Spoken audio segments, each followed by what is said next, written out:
জেলা স্বাস্থ্য বিভাগের তথ্য বলছে, এবছর নারায়ণগঞ্জে ডেঙ্গুতে আক্রান্ত ৩৯৩ জন। এর মধ্যে চলতি মাসেই শনাক্ত হয়েছে ১/৩ বেশি। এ সংখ্যা ১৬১। জেলার ২টি হাসপাতাল সহ উপজেলা স্বাস্থ্য কমপ্লেক্সগুলোতে দেয়া হচ্ছে চিকিৎসা। তবে পরিস্থিতি বিবেচনায় অনেক রোগীকেই হতে হয় রাজধানীমুখী। সেবা নিতে গিয়ে অনিয়মের অভিযোগও করলেন কেউ কেউ। স্বাস্থ্য সকল সুখের মূল, সেখানে যদি অপরিচ্ছন্ন থাকে তাহলে জিনিসটা আরও বেশি অস্বাস্থ্যকর হয়ে যায়। এই চিকিৎসাটা যদি আরেকটু দ্রুত গতিতে করা যাইতো বা আরেকটু যদি উন্নত হতো তাহলে ওই মানুষগুলো চিকিৎসা পাইত।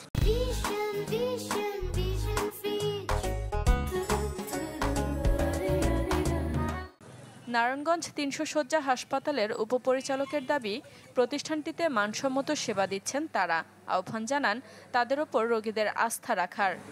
আতঙ্কিত হওয়ার কোনো ব্যাপার না, এই জন্য যে আমাদের কোনো রোগী কিন্তু এখন পর্যন্ত এখানে মৃত্যুবরণ করেনি এবং এই ৩ মাসে আমার কোনো রোগীকেও ঢাকা রেফার করতে হয়নি। সিভিল সার্জনের কার্যালয় জানিয়েছে, বছরের শুরু থেকে এ পর্যন্ত প্রায় ৪০০ জনের ডেঙ্গু ধরা পড়লেও মারা যায়নি কেউ। Desk report, channel 24।